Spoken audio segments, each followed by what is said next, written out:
حضرت بلال حبشی کا وصال 20 ہجری میں شام کے شہر دمشق میں ہوا۔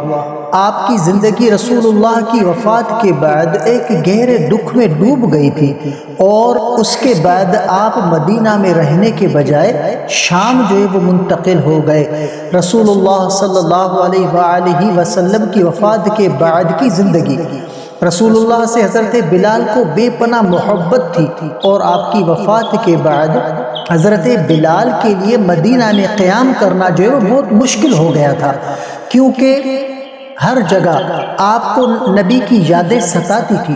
حضرت بلال نے مدینہ میں آذان دینا بھی چھوڑ دیا تھا، کیونکہ آذان دیتے وقت آپ کو رسول اللہ صلی اللہ علیہ وآلہ وسلم کی عدم موجودگی کا شدت سے احساس ہوتا تھا۔ حضرت ابو بکر صدیق رضی اللہ تعالی عنہ کے اصرار پر بھی آپ نے آذان دینے سے معذرت کر لی تھی، تاہم ایک موقع پر حضرت عمر کے دور خلافت میں آپ نے وقتی طور پر آذان دی تھی، لیکن اس کے بعد جو ہے وہ آپ شام چلے گئے۔ حضرت بلال نے شام کے علاقے دمشق میں قیام کیا اور باقی زندگی وہی گزاری۔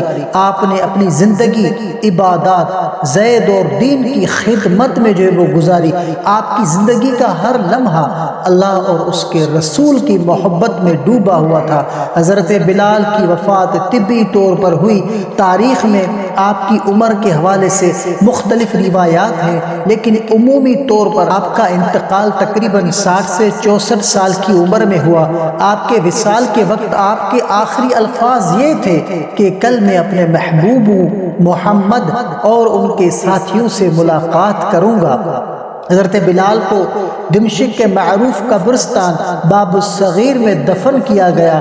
آپ کی قبر مبارک آج بھی جو ہے وہ دمشق میں موجود ہے اور مسلمانوں کے لیے زیارت کی جگہ ہے۔ حضرت بلال کی وفات کے بعد بھی ان کی خدمات، قربانیاں اور اللہ اور اس کے رسول سے محبت کی یادیں ہمیشہ زندہ رہیں گی۔ آپ کی شخصیت اسلام میں اخلاق، ثابت قدمی اور وفاداری کی ایک عظیم جو ہے وہ مثال ہے۔